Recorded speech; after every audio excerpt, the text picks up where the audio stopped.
Tá ok. Então vamos lá. Muitos noticiários, comentários acadêmicos, conversas entre amigos, né, incluem o termo sistema financeiro em suas argumentações. Aí muitos entendem do que está falando, outros não entendem mais ou menos, outros não entendem nada e entra na baila da conversa, né? Igual aquela questão. Isso é um problema, como você não sabe o que é, aí você fala tudo de uma vez que alguma coisa está no meio, né? Ah, o problema do Brasil é um problema socioeconômico e financeiro. O que é sócio, o que é econômico, o que é financeiro? Não sei não, mas ficou bonita essa frase, vai por aí mesmo. Né? E aí o senso comum, a gente vai, uma bagunça danada, então tá.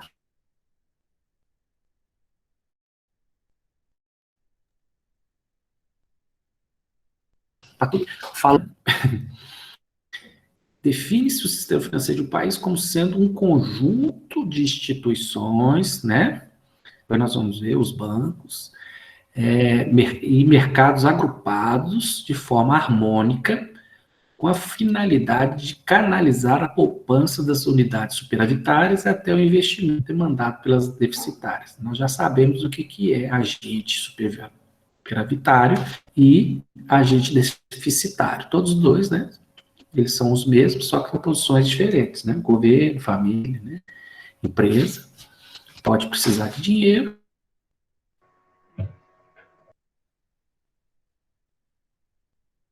E esses três também podem ter dinheiro sobrando.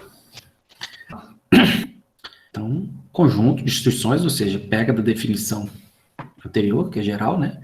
Que atua no processo de conciliar interesses de agentes deficitários e superavitários e de converter poupança em investimento. O nome do Sistema Financeiro Nacional. Então, ele não é uma casa, não é uma loja, né? É essa relação entre as instituições que fazem o meio de campo entre aquele que precisa de dinheiro e aquele que está com dinheiro. Então, o Sistema Financeiro Nacional se divide em dois grupos, aquele que normatiza e aquele que executa, né? Então, o primeiro é de normativo e o operativo. O primeiro composto pelos órgãos responsáveis pela regulação, o segundo pelas diversas instituições, ou seja, o que faz a operação, né, do dinheiro chegar, transitar entre quem precisa e quem tem. Então, quais efeitos podem ocorrer quando o sistema financeiro funciona mal? Vocês estão me escutando bem, gente? Pessoal? Eu estou ouvindo bem. Ah, tá. É por causa da internet, que aí às vezes eu não vejo aqui se caiu, se não caiu, tá? Aí vocês... Eu dou uma checadinha aqui, tá tudo ok, tá tudo ok. Que eu não consigo ver, que eu só tô vendo a transparência, tá? Qualquer coisa, vocês me mandam mensagem aqui no celular, se cair o sinal. Senão eu vou falando aqui, né? Beleza, pode deixar que se caiu, eu avisei. Obrigado. Então, vamos lá. Quais efeitos podem ocorrer quando o sistema financeiro funciona mal? Né? Resumindo, o mau funcionamento desse sistema, ou seja, dessa relação entre tomador e ofertante de recursos, né?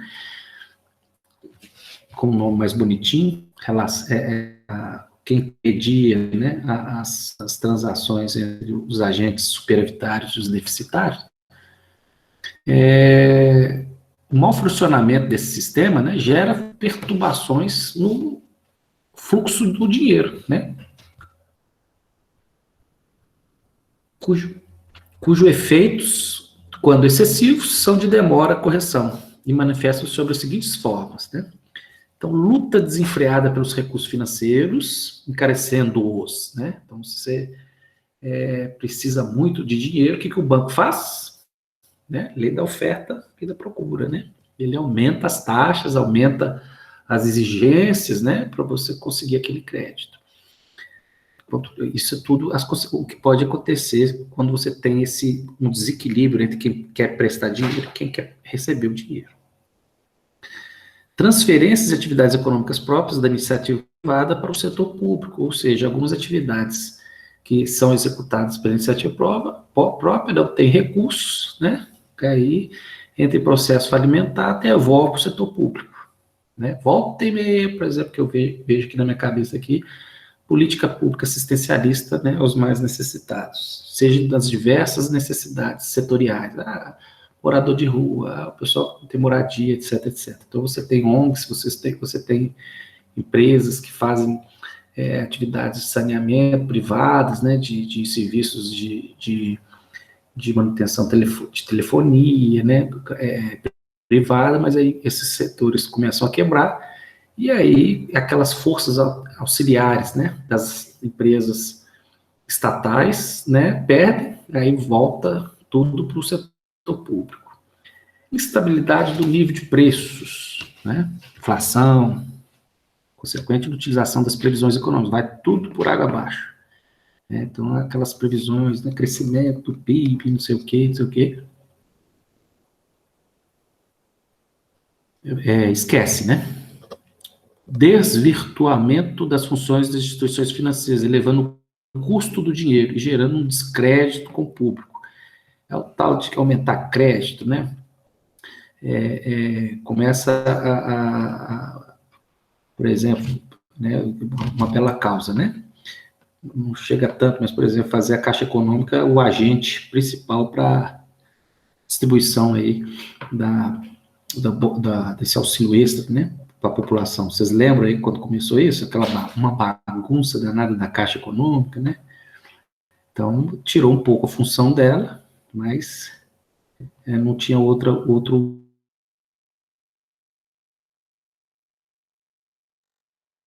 isso, né? Então, um desvirtuamento da função, mas aí agora virou normal, né?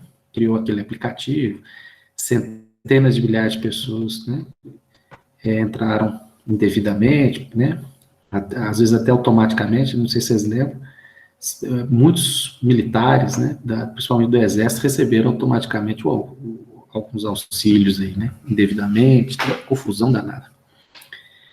Desestímulo à poupança espontânea dos indivíduos. Mas se você não tem dinheiro, você vai poupar o quê? E vai destinar aqueles recursos para subsistência.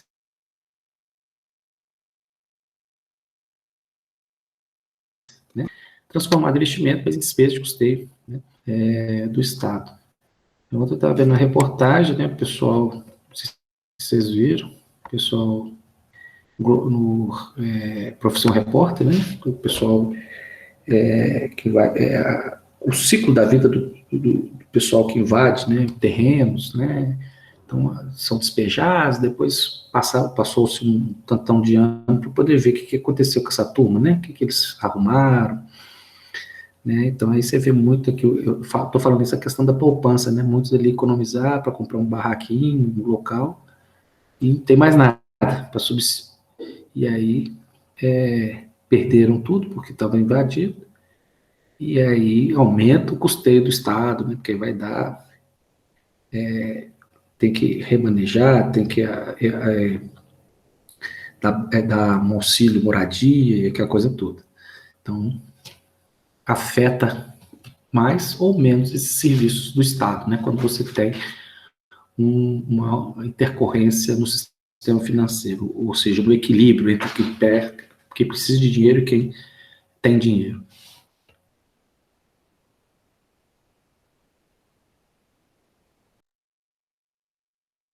E aqui no Brasil a gente tem desigualdade, não é diferente de qualquer outro país, né? Da população detém aí mais de 50% da riqueza do país, né? Resumindo, continuando, quais são as principais funções de um sistema financeiro na economia? Promover a poupança, né? E meus casos, não sei como educação vocês, a minha não foi diferente de vocês, né? Tinha uns mais, outros menos, né? A questão de incentivar, meu filho, poupa, né? Primeiro, tenta comprar à vista, né? Junta, que você vai ganhar mais desconto, etc. Só que a nossa realidade não dá para fazer isso, né? Você tá tendo que comer, tendo que vestir, e ainda vai poupar, né? Então, dependendo da situação da grande maioria. Eu estou falando da grande maioria da população, não estou falando dos 10%, não, né? Então é complicado. Arrecadar e concentrar a poupança em grandes volumes ou dó, né? Transformar a poupança em créditos especiais, encaminhar os créditos a atividades produtivas, né? Gerenciar as aplicações realizadas e manter um mercado para elas. Então, vocês veem que isso aqui é tudo para quem tem dinheiro, para quem os superavitários lá, né? Outro tópico, como a gente já falou no caderno didático 1, né? A questão dos ativos financeiros, né? Recapitulando aí, é quando existe apenas como um direito econômico, o seu valor é obtido por um direito contratual, né? Um exemplo de ativo financeiro é o próprio dinheiro, representa um valor de posse de um agente que pode trocar por outro bem que deseja comprar ou depositar em um banco. Então, os ativos financeiros são intangíveis, né? Você não pega o valor dele, né? O que significa que não existe de forma física, como um terreno ou uma casa, por exemplo. Tipos de investimentos. Então, você tem alguns tipos principais, que a gente vai falar mais aqui, um resumo, né? Mas está lá nas páginas 7, 8 e 9 do nosso caderno. Então, como já abordamos preliminarmente sobre esse assunto, existem diferentes tipos de investimento que podemos classificá-los em renda fixa e renda variável, né? Então, renda fixa é aquele que lá que você já sabe o indexador que vai corrigir o seu ativo, né? No caso, o exemplo mais clássico aí que tem é a poupança. A renda variável já está falando, né? Uma renda que você não tem controle do rendimento, eles são incertos, né? Então, o risco também é alto. No caso da renda fixa, o risco de você perder o dinheiro é baixo. No caso de renda variável, o risco daquele montante que você está aplicando de perder parte ou tudo é alto. Então, aqui um exemplo aqui que nós temos aqui de uma renda fixa, né, seria o Tesouro Direto. Acho que o Ares, né, o professor Ares, ele tem uma FIC, né, um curso de curta duração que fala sobre Tesouro Direto, né, como aplicar e tudo. Não sei se vocês já ouviram, né, falar. Ele tem lá esse curso de curta duração, muito interessante. Então, o que ele consiste, basicamente? Se você deixar comprar um título lá do Tesouro e deixar até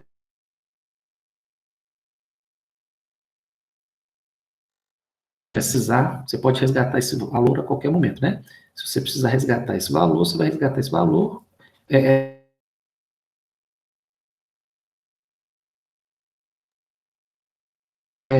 Contratou e vai descontar 22,5% de imposto de renda. E aí sobre o rendimento, né? Não é sobre o principal, não.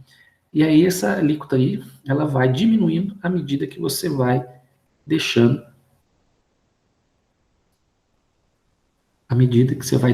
mais tempo. É lógico, isso aí é uma forma do governo, porque senão o governo está pegando esse dinheiro de você.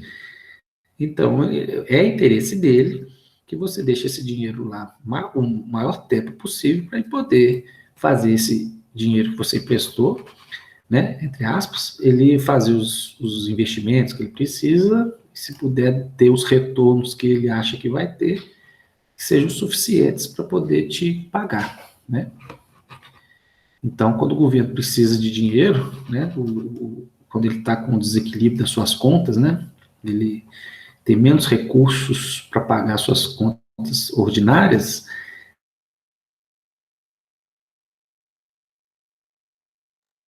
aí uma das ferramentas que ele tem para poder minimizar é aumentar impostos, né, diminuir subsídios de certos setores, etc. A outra forma é emitir papel, né, que é o Tesouro Direto, que ele emite papel vale tanto, né, uma coisa meio subjetiva. A garantia é o próprio governo, o próprio tesouro, por isso que fala, o próprio nome do investimento já começa, né, tesouro, né. Então, o risco é baixo, porque caso você perca esse valor, né, quem tem que honrar com esse compromisso é o país, né, o tesouro do país. E aí ele vai diminuindo, então ele quer que você deixe esse recurso lá o máximo de tempo possível, então quando ele precisa de dinheiro, ele aumenta, a oferta das taxas de remuneração do título, ele aumenta, para te atrair, né? Então, olha, o título LTN que vai vencer daqui 2 anos, o percentual de rentabilidade é 6%. Aí fica aqui a trem lá. Aí tem um desequilíbrio no sistema financeiro, ele precisa de dinheiro, ele vai começar a emitir novos títulos a 7%. Opa, bom, vou comprar esse também. Aí vai. A taxa mínima de imposto é quem deixar acima de 720 dias, né, ou seja, acima de 2 anos, paga uma alíquota fixa de 15%. Ah, mas se eu deixar o dinheiro na caderneta de poupança, eu não pago nada depois de 30 dias de imposto. Você não paga nada, mas também você não ganha nada, né? A taxa da caderneta de poupança, hoje em dia, tá brincadeira. Deve melhorar, porque a Selic tá aumentando, né? Então, deve fomentar um pouco aí, melhorar um pouco a situação da poupança, né? Aqui, a gente começou a falar, estamos escutando belezinha aí, gente? Sim. Ah, tá. Então tá bom. Então aí, um exemplo aqui, né? LTN aí, eu inventei esses dados aí.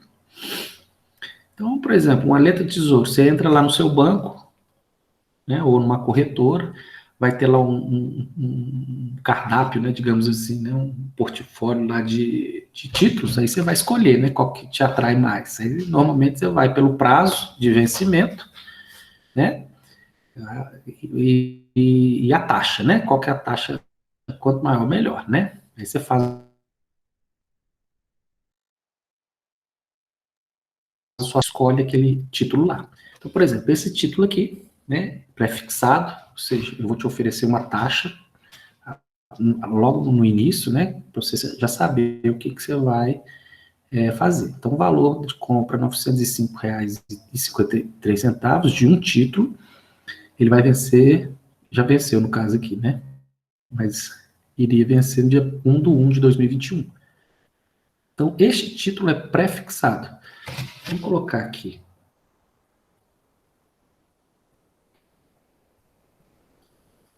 Peraí.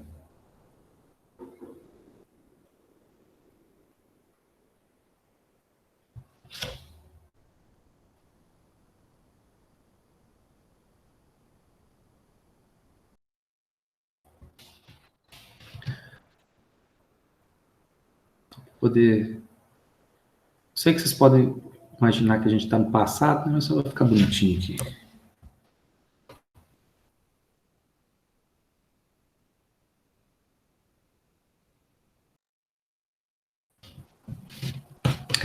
Ele vai vencer dia 1/1/2022. Então, ele tem a rentabilidade definida no momento da aplicação, né? Então, portanto, o valor do resgate é conhecido logo de cara. Você vai ganhar, né? Mais abaixo a gente vai falar.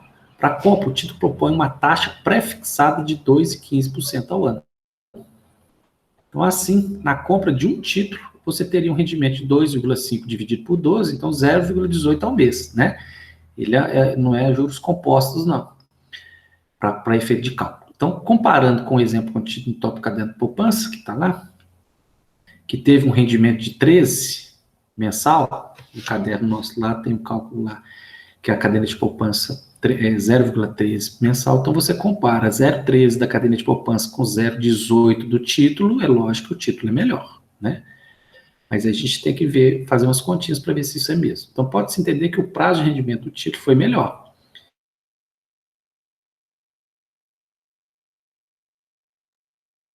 A gente vai pagar 22% IPI, vamos olhar pela pior hipótese, né?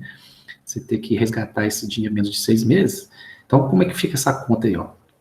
Rendimento mensal, nós fizemos a conta lá, está prometendo 2,15 ao ano, 2,15 ao ano dividido por 12 dá 0,18. Então, 0,18 vezes R$ 905 deu R$ 1,63 ao mês. O imposto de renda, né, 22%, não é isso? 37 centavos. Então, o rendimento líquido mensal, por isso que é muito importante a gente não olhar só o bruto, né? Porque tem inflação, tem imposto. No caso aqui, não estou considerando inflação, não. A perda do dinheiro no valor do tempo, não. Estou olhando aqui, porque esse valor você tem que considerar para analisar se esse 0,18 de rendimento te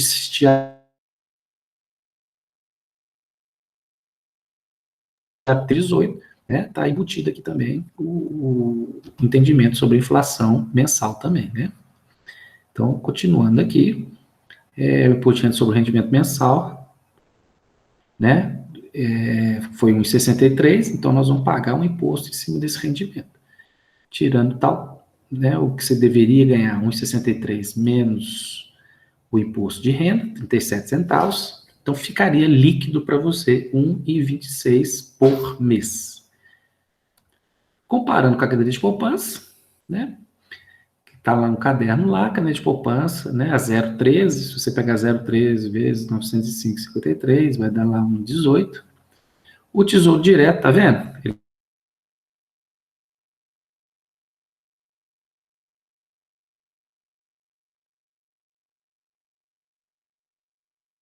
a mesma base de. Olha, se eu tenho pouco recurso, aqui eu fiz um cálculo aqui em cima de R$ 905, né? Se eu tenho pouco recurso, quero economizar, quero ganhar um pouquinho, olha, dos dois que são baixos, você vai ficar com o melhor, né? Rendimento do Tesouro Direto. Então, aqui é um exemplozinho que eu fiz aqui para vocês verem a tangibilidade, né, da diferença em termos de números mesmo, né? Que uma coisa é você ficar falando, né?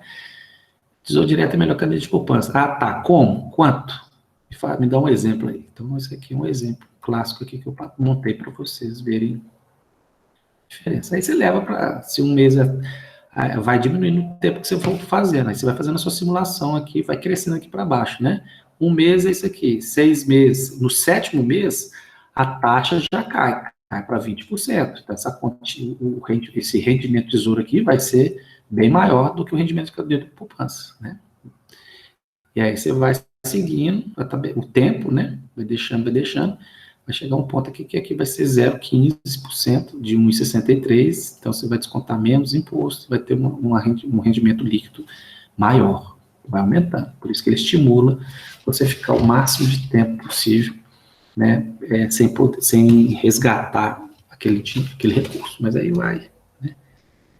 Você está guardando, mas pode acontecer uma intercorrência, algum problema, você vai lá e resgata. Mas aí o seu dinheiro está protegido, ele está rendendo naquele tempo aí. Bom, continuando, aí nós temos aí os fundos de investimento, né? Então, segundo a CVM, Comissão de Valores Imobiliários, né, que é o órgão, uma autarquia que normatiza, né, o mercado de ações, por exemplo, também de fundos, são condomínios, né, constituídos com o objetivo de promover a aplicação coletiva dos recursos de seus participantes. É tipo um consórcio, né?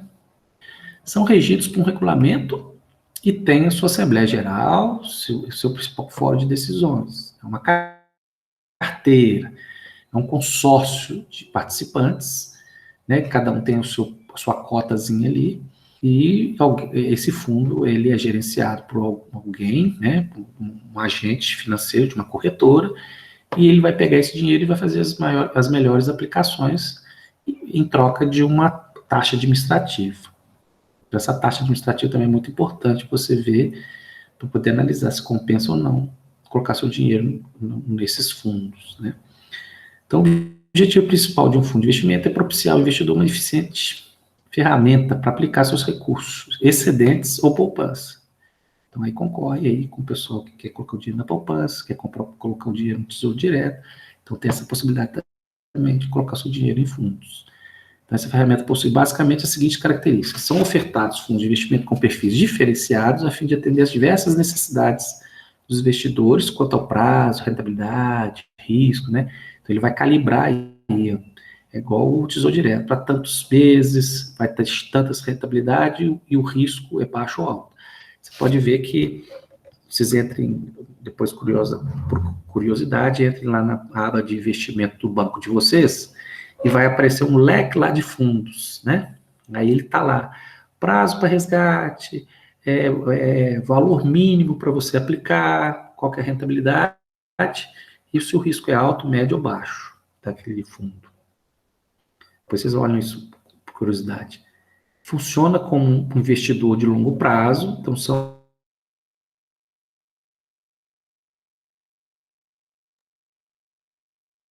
a curto prazo, a probabilidade de render né, perenemente, né? Não, o resultado é a longo prazo.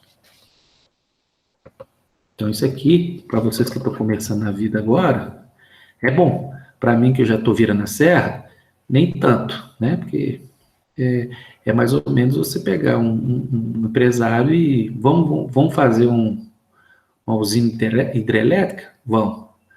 Aí, quanto tempo para fazer a usina? 5 anos. Quanto tempo para ela começar a dar retorno? 40 anos. Uai, eu já estou morto. Então, não adianta, né? Vou investir nisso aí para quê? Então, até a idade de vocês, momento, você também tem que olhar. Será que e objetivo também, né? Eu quero economizar para quê? Eu quero poupar para quê? Para subsistência, para eu depois, quando eu aposentar, ter um adicional, para eu viajar anualmente. Então, você tem que ter um objetivo, tá, gente? É guardar por guardar.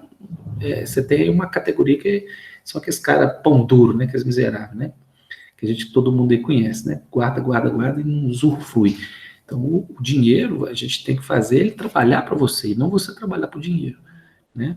Então, ele é um bem que você tem que saber usufruir, né? Isso aí a gente não para pensar, né? Porque a rotina da vida ela é muito severa, mas nos momentos que a gente está discutindo aqui é interessante a gente pensar na aplicabilidade, né? Dos recursos que a gente tem e o que a gente pode fazer com os excedentes, sacrificando um pouquinho, mas pode ser muito, porque qualidade de vida a gente vive ao momento, né? A gente não pode, quando daqui 10 anos que eu vou viver bem? Não existe isso, né? Você tem que viver bem todo dia, porque a sua saúde, né, ela é diária, por minuto, né? Então você tem que tratar bem. Os recursos, eles são para poder te dar um bem-estar. Então, a gente, aqui, esse momento de poupar, onde que eu vou colocar meu excedente,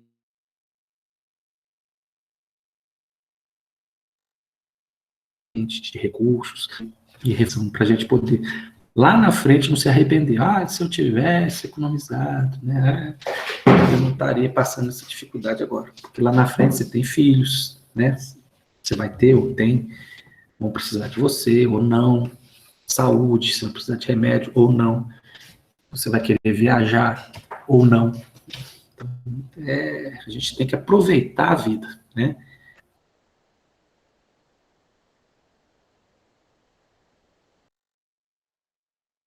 Pensa.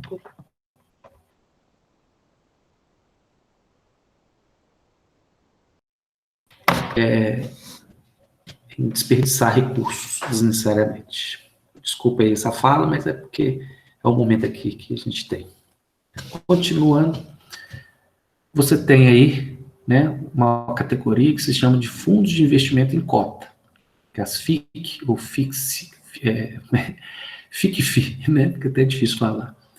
Então, você tem aqui embaixo os fundos de investimentos abertos, são aqueles que não impõem qualquer restrição de saída. Você quer entrar, entra. Se você não quer sair, sai também. Não tem taxa, não tem, tipo, alguma taxa de punição, né? Você está saindo do fundo, está deixando a gente aqui, os outros participantes, né, com risco e tudo, não tem problema, pode sair. Você tem outra categoria, que são os fundos de investimentos fechados, aqueles cuja quantidade de cotas foi emitida de forma limitada, né, e distribuída uma quantidade restrita de investidor. É o clubinho fechado. O outro é aberto, qualquer um entra, sai. Esse aqui não, só a turma 10. Então, só os 10 ali, fica ali pronto. Após distribuídas, as cotas não podem ser resgatadas, exceto na data do encerramento. Então, você comprou aquela cota, agora esquece. Se o resgate dele é daqui 10 anos, sentou e espera.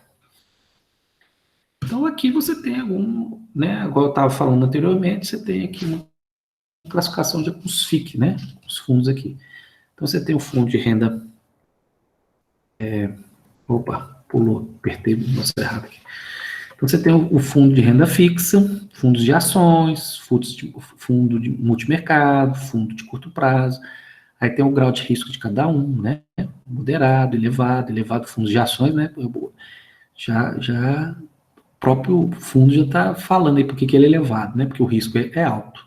Destina a adquirir ações de empresas negociadas na bolsa. Então, fica aquela volatilidade, né?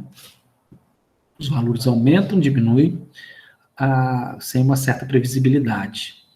Então, dependendo daquele momento, você precisa vender as suas cotas, não no caso dos fundos de investimento fechado, mas você está lá no fundo de investimento aberto e precisa vender suas ações lá naquele fundo, dependendo do momento, você azarado, você está lá logo no momento que as ações estão caindo. Por exemplo, vide início da pandemia, né? Março do ano passado. Quem estava com esse fundo e precisou vender março, abril do ano passado, levou uma tinta violenta, porque as ações caíram na ordem de 60%, 70%.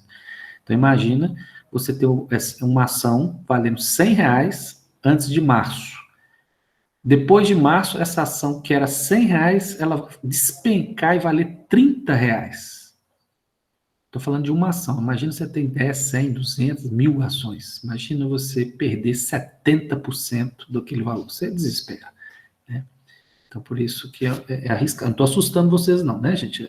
Agora, por exemplo, quando teve essa pandemia, começou, as ações caíram, tá? Teve um investidor que eu esqueci, brasileiro, eu falei que estava rindo à toa, que nunca estava comprando ação para tudo quanto é lado. Por quê? Porque ele sabia que era um fenômeno totalmente atípico, né? Não era igual o 2008, né? A crise de 2008, que foi aquela bolha lá do imobiliários americanos, não foi igual a crise de 1929, que todo mundo aí estudou aí na história, né? Foi uma pandemia, né? Uma coisa totalmente improvável de acontecer e aconteceu. E agora, o que acontece? Em março, estava 119 mil pontos a Bolsa. Ela chegou a despencar 70, 60 mil pontos. Hoje, ela está 131 mil pontos, tá vendo? Ela já passou o que estava no início da pandemia, que era 119 mil pontos, já está 131. Então, quem comprou ações lá nesse período aí, né, de março, abril do ano passado, está rindo à toa agora, porque ela valorizou, né, você pegou ela bem na baixa, e agora está bem alta, né? Então, é interessante isso aí. Tem que, não é, tá vendo? Você não pode ficar no mundinho aí, né? Comprei a ação, fica quietinho lá. Não, você tem que ficar observando nessas questões que está acontecendo na economia, que aí você percebeu, você vai lá e tira o seu dinheiro. Por exemplo, percebeu, deu a crise, começou a cair o valor da ação, você entendeu o cenário ali, olha, isso aqui tem pandemia, ninguém vai viajar. Se você tem ações de companhias de avião, eu vou tirar, porque não vai viajar, elas vão despencar. É o que aconteceu com todas as empresas de aviação. Caíram, banco, ninguém vai mexer muito com dinheiro, caíram também. Você mexeu com o sistema financeiro do país, lembra? Que a gente falou lá atrás, você mexeu com o sistema financeiro, então aí você tem que tomar atitude também. Ou então, senta e espera. Quem não fez nada, não perdeu nada, né? Porque a ação caiu, voltou de novo, mas seu dinheiro está lá, você não desesperou. Então, eu dei aí exemplos daquele que desespera, né? Vai lá e vende, mas aí tem que saber a hora de vender. E tem aquele, agora já que estou sentado, que estou levando fé, eu vou esperar o que vai acontecer, né? Então, são estratégias. Então, aqui, rapidamente, por um fundo de renda fixa, moderado, destina principalmente a adquirir títulos de dívida de empresa, governo, né? Aquelas empresinhas ali que todo mundo sabe que dá dinheiro, né? Que a probabilidade de quebrar é pequena, né? Petrobras, por exemplo, Banco do Brasil. Você tem um fundo de ações, que eu acabei de falar aqui muito aqui agora. Você tem um fundo que é elevado, né? O risco. Você tem um fundo multimercado, que aí pega um pouquinho, pega ações, pega títulos, né? Faz ali uma salada ali. Você tem os fundos de curto prazo, né? Então, o risco é baixo, destina a adquirir exclusivamente os públicos federais. Então, tesouro, só fica mexendo ali. Debêntures, Ô, né? Ederson, Oi? Pois não? quem opera esse fundo aí é o próprio banco? Se você compra o fundo no banco, são os analistas, né? São os analistas lá do banco. Se é de uma corretora, os analistas da corretora, entendeu? Entendi, obrigado. Né, não? Então, você tem os debêntures, e aí é lógico que ele não vai fazer isso de graça, né? E aí tem a tal da taxa administrativa, que para ele, quanto maior ele fizer girar aquele dinheiro, aumentar a rentabilidade, é mérito dele, né? Que ele está gerenciando, vendo as possibilidades, fazendo as compras certas, né?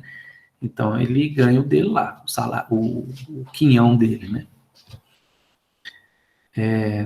As debêntures, né, gente, são títulos de dívida a longo prazo também, né, emitidos por sociedades anônimas, não financeiras de capital aberto.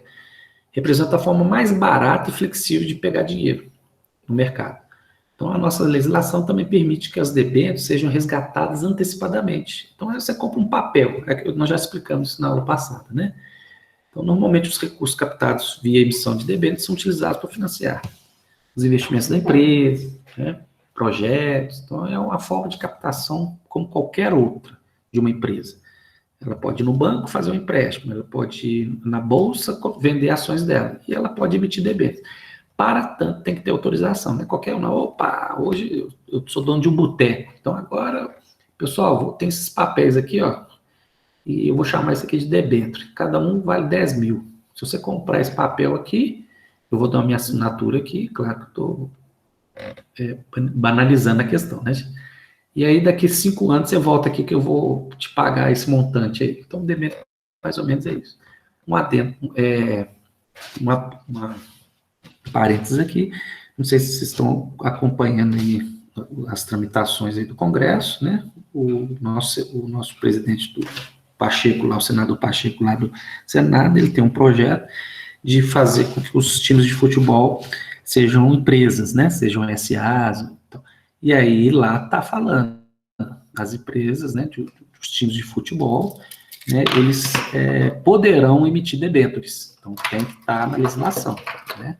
Então, entre várias normatizações que estão que serão votadas, né? Ele disse que vai votar, vai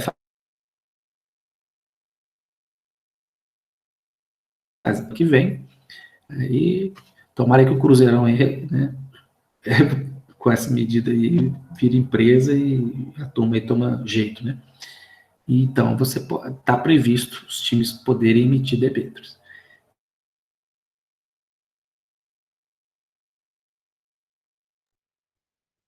Então, eu vou né? Vou emitir esse papel de 10 mil reais, mas se eu não te pagar, você leva meu carro, né? Você tem a garantia flutuante, possui o privilégio sobre os bens que compõem o ativo da empresa emissora, então ele vai pegar os bens lá, né, o que tiver na época, né, eu posso pegar lá o que eu quiser, caso você não pague minha debênture. E tem os criografários, né, que são aquelas que não oferecem aos debenturistas nenhuma espécie. Olha, é o papel aí, pronto. Se quer, não quer, azar é seu. Professor, Pois não. esse debênture é a própria empresa que cria ou não? Isso, é a própria empresa que cria. Ah, tá, entendi. Entendeu? E aí ela que também que determina se vai esse tipo de garantia? Exatamente, ela que determina. Porque quanto mais garantia, aqui ela usa esse poder para poder te atrair, entendeu?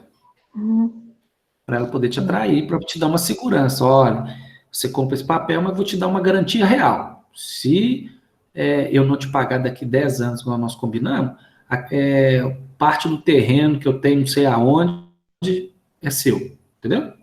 Entendi. Aí você vai diminuindo até as criografárias, que são aquelas seguintes, ó, não vou te prometer nada, não vou garantir nada para você também, não, entendeu? Nós vamos dividir o risco aí. Entendi. Obrigada. Então, a colocação de debêntures, né? Então, a colocação de debêntures no mercado, que é Tânia, né? Perguntou aí, ó. Então, a colocação de debêntures no mercado poderá ser via oferta pública, né? Então, tem bancos que falam, né? Olha, esse trem também você não fica escutando na televisão, né, gente? Você já ouviu falar? Empresa tal tá ofertando debêntures, isso aí é uma panela danada. Então, via oferta pública, porque é diferente das ações, dos títulos, que são valores pequenos, igual aquele exemplo que eu falei do título Tesouro, né, R$ 905. Então, valores, assim, baixos, né?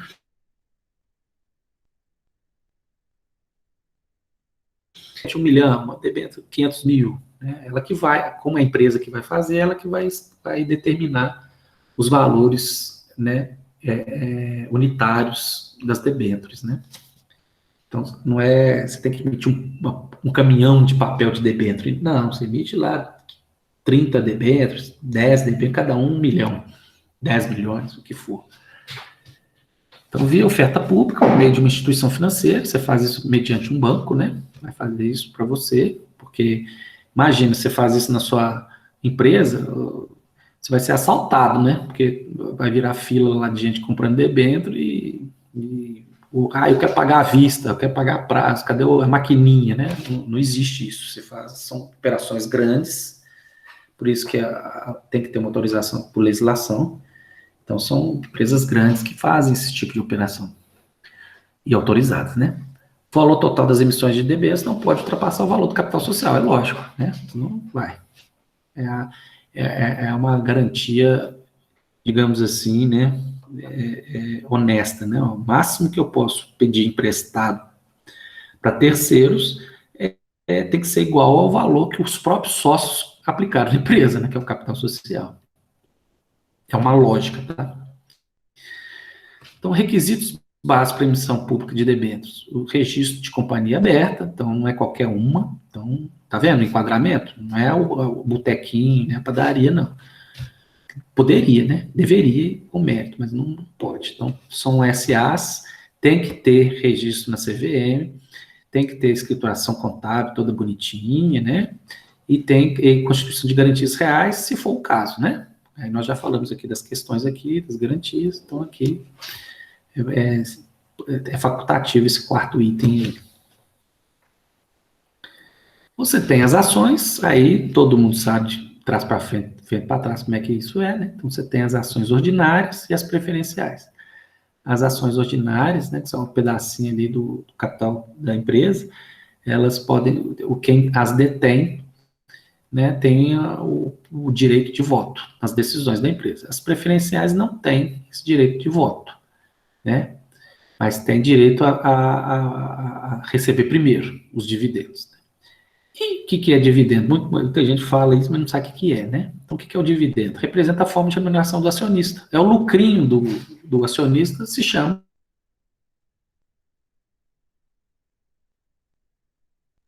dividendo. Teve lucro de Y, eu pego esse lucro, divido pelo total de ações distribuídas pelos próprios sócios, então cada um vai ter seu valorzinho ali por ação. Aí você multiplica pelas ações que você tem. Se eu tenho 10, eu vou receber X, se eu tenho 20, e por aí vai. No Brasil, as empresas podem optar por remunerar os seus acionistas pelo pagamento de juros sobre capital próprio, em vez de distribuir dividendos, né? Que aí você pode, é uma taxa, né? Juros de capital próprio, e aí você pode fazer essa distribuição. Esta forma de remuneração traz vantagens fiscais à empresa, pois são consideradas como dedutíveis para o efeito de cálculo para o imposto de renda, né? Isso é no caso da empresa, mas aí você tem que ver qual que é o melhor. Aí quem vai ver isso é o acionista, né? Eu quero receber dividendo ou quero receber juros sobre capital próprio.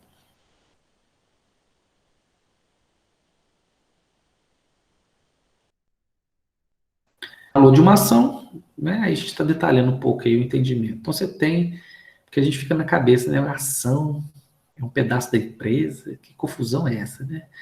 Mas se você pegar o capital social e dividir pelo total de ações, não vai dar esse valor que está dando lá na bolsa, né? O que é isso? Então, são coisas diferentes. Então, você tem aí valor nominal. Então, é o valor facial de uma ação, aquele que vem impresso lá na ação. corresponde ao capital dividido pelo número de ações emitidas de acordo com o que foi estabelecido pelo estatuto da empresa. Você tem o valor patrimonial, aquilo lá que você põe no balanço patrimonial, né? Você tem o valor do patrimônio líquido do exercício da empresa, dividido pelo número de ações. Esse é o valor patrimonial. Valor contábil, valor lançado lá no estatuto, serve como referência, né, para os acionistas.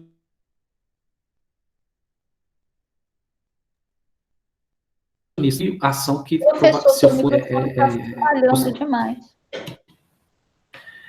Mas é que voltando aqui, Eu ouvi um pedaço. aí a internet, aí não tem jeito, né? Mas vamos lá. Voltando aqui no valor contábil, valor lançado, vou falar um pouco mais devagar, que aí para ficar, né? Então, valor lançado no estatuto e nos livros da empresa. Então, ele serve como referência para os acionistas. Isso aqui nós já falamos. E, por último, o valor da liquidação.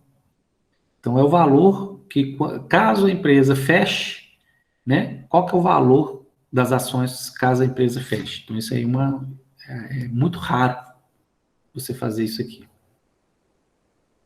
Tem o valor de subscrição, que é o preço de emissão fixado em subscrições para aumento de capital. O que é subscritar? Né?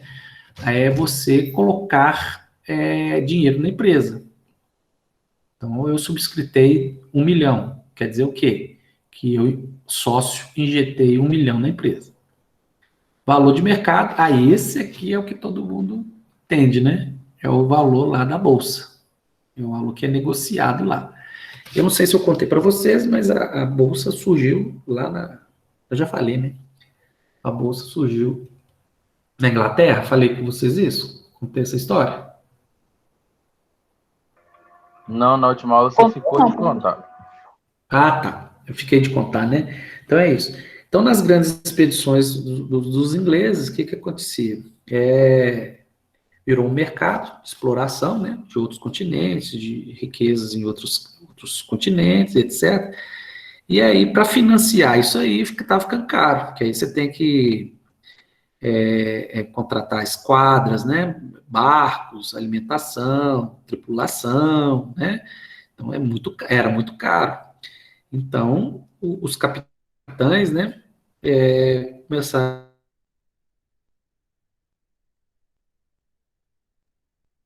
nas tabernas, e chegar para o pessoal lá, né? Os burgueses da época, né? E falava, olha, eu estou precisando arrecadar dinheiro para poder financiar a minha viagem. Pagar minha tripulação, os barcos, né, armas, né, comida e tudo, porque as viagens eram muito longas, né? Então, e o risco era muito alto, porque os barcos, né, ia uma esquadra de 20, chegava 5, 6, porque muitos afundavam, né? Tempestades em alto mar, apesar do domínio dos mares estar bem avançado, mas, né, barquinho de pau, né, tempestade.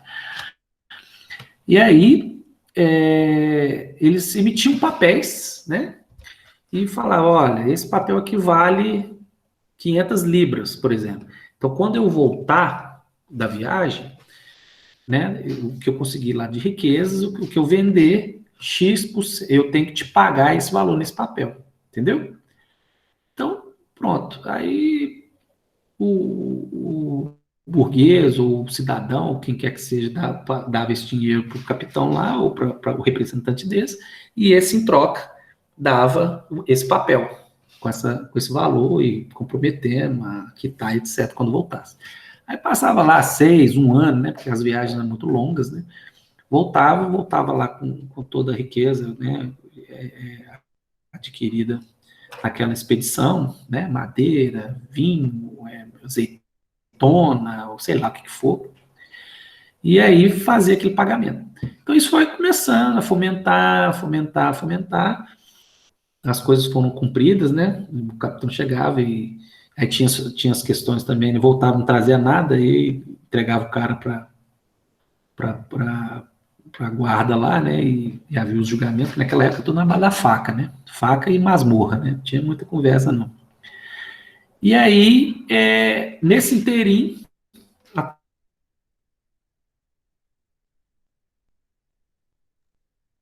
turma começaram a fazer negócio entre eles, né? Olha, tem um papel aqui do capitão tal, o outro tem um papel do capitão tal, o outro sempre está vindo. Ah, o capitão tal, ele está indo muito lá para a África, trazendo muitos escravos e tal. Vai 10, volta 8, então a garantia do retorno está alta, né? E tal. Aí eles começaram a trocar os papéis entre eles mesmos. Ah, o seu papel está aí quanto? Ah, o capitão me prometeu pagar 110. Eu paguei ele 100 e ele está me prometendo 110. Mas ele falou o seguinte, que vai ser proporcional ao montante que arrecadar. Então pode ser mais de 110. Ah, é? Então eu vou te pagar 115. Então tá. E aí passou a titularidade para o outro. Então nasceu a Bolsa. Então o surgimento dessa transação de papéis, etc., foi lá na Inglaterra, nessa historinha que eu estou contando para vocês aí.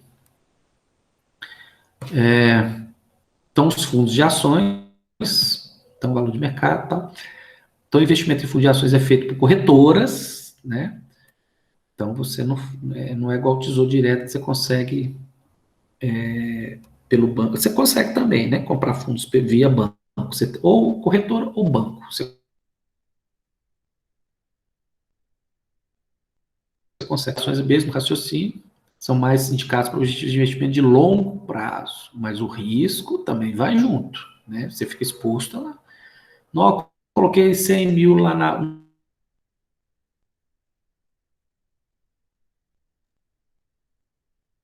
no fundo, tá quietinha dessa situação, você volta lá, não tem mais nada. Aí você entra no desespero.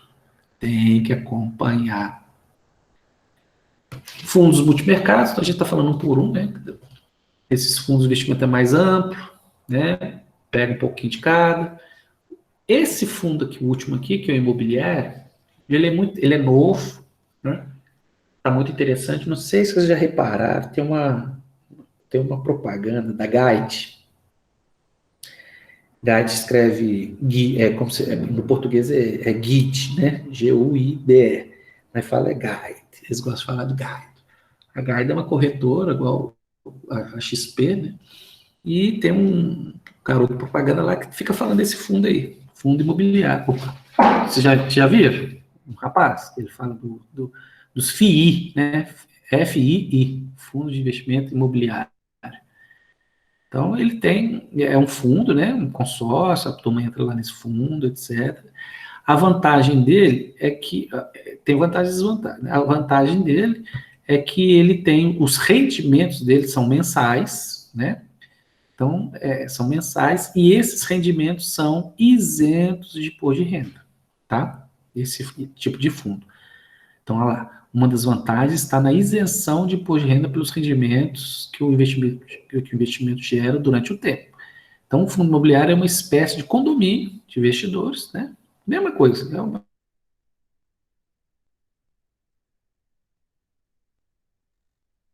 raciocinados em conjunto do mercado imobiliário. Então, o que é esse mercado imobiliário? Né? É como se fosse um aluguel, né? Esses rendimentos é como se fosse um aluguelzinho que você está recebendo. Então, a dinâmica mais tradicional é que o dinheiro seja usado na construção de imóveis, né?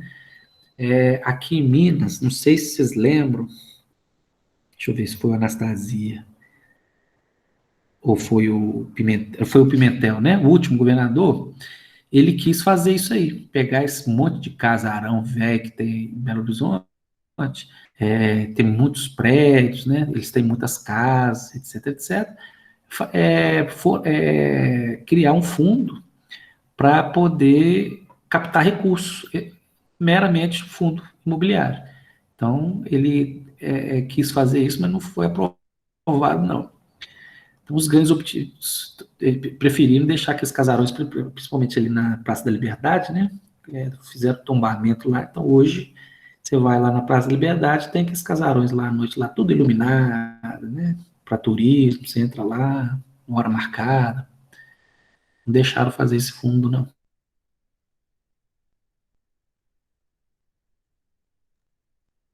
É uma novidade, tá, gente? Cuidado, tudo aqui tem que ter cuidado. Não quero assustar, não, mas esses aqui também foram uma das causas lá dos fundos lá dos americanos em 2008, que criou a crise. que foi essa crise? Lá nos Estados Unidos, é muito comum você comprar uma casa e pagar a vida inteira essa casa, entendeu? Você vê até nos filmes, né? Ah, hipoteca, eu vou perder. Não sei se já repararam os filmes, né? Vou ser despejado porque eu não vou conseguir pagar a, a hipoteca da casa, né? Tem vários filmes que a gente vê isso. Por quê? Que é isso? É comum lá você comprar uma casa.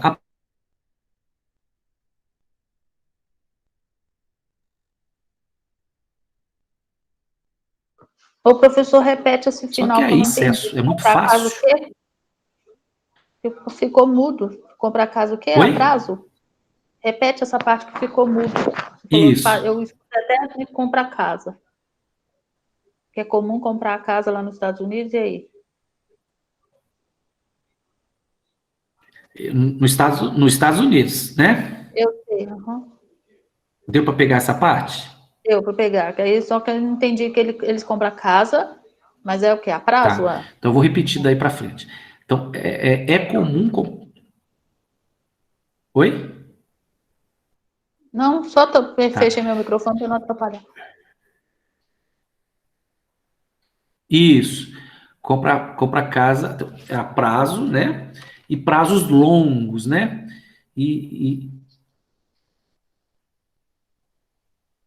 Tá. Posso continuar? Pode, mas está Vocês estão ficando mudo escutando, toda gente? hora. Eu não estou conseguindo ouvir. Você está cortando muito. Estou com medo de não ficar. Se ficar Tá gravado desse jeito, muito, eu não vou conseguir ouvir tá nada. muito ruim, né? Ah, Até você dando. O seu retorno também estava em picado. pois é, toda hora fica Mas eu vou falar mudo. de novo, tá? Vou repetir, vou reforçar. Então, esses fundos, não sei o que está acontecendo. Então, esses fundos imobiliários, eles são muito interessantes, mas é só essa historinha lá dos americanos, né? Então, lá é diferente. Então, todo mundo tem acesso a crédito, né? E um deles é esse, comprar casa, né? E pagar a perder de vista. Então, isso aí ficou descontrolado, e aí deu uma bolha, ou seja, os fundos cresceram demais, né, valorizaram demais e estavam destoantes com a realidade, porque tinha muita gente inadimplente, muita gente não pagando as casas, né, sendo despejados. Aí teve essa bolha, né? Uai, tá errado. O fundo está muito valorizado, mas os aluguéis, né, as pessoas não estão pagando. Aí alguém percebeu isso e começou a puxar o tapete da pirâmide, né? Aí eu vou vender minha parte. Aí todo mundo quis vender a sua parte do fundo, o preço foi lá embaixo, né? Aí criou essa crise, né? Porque é bilhões que nós estamos falando, né, gente? Até trem aqui.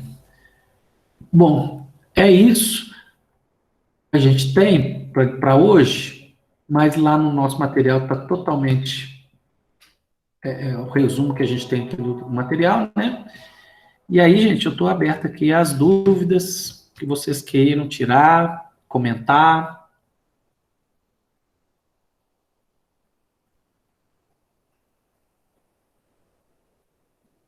Tá tudo certo? Tirando as falhas, tá. Vou tentar ouvir de novo essa aula, professor, porque falhou demais. Tá. Então, gente, qualquer coisa adicional vocês me acionem, tá bom? Qualquer entendimento que não entendeu, pode me acionar que a gente explica. Tá certo? Desculpa aí a falha da tecnologia, mas não tem jeito, né? Ah, eu sei que Tá não sou bom? Tudo bem, professor. Obrigado. Boa noite. Boa noite, gente. Ótima noite para todos e todas. Boa noite, obrigado.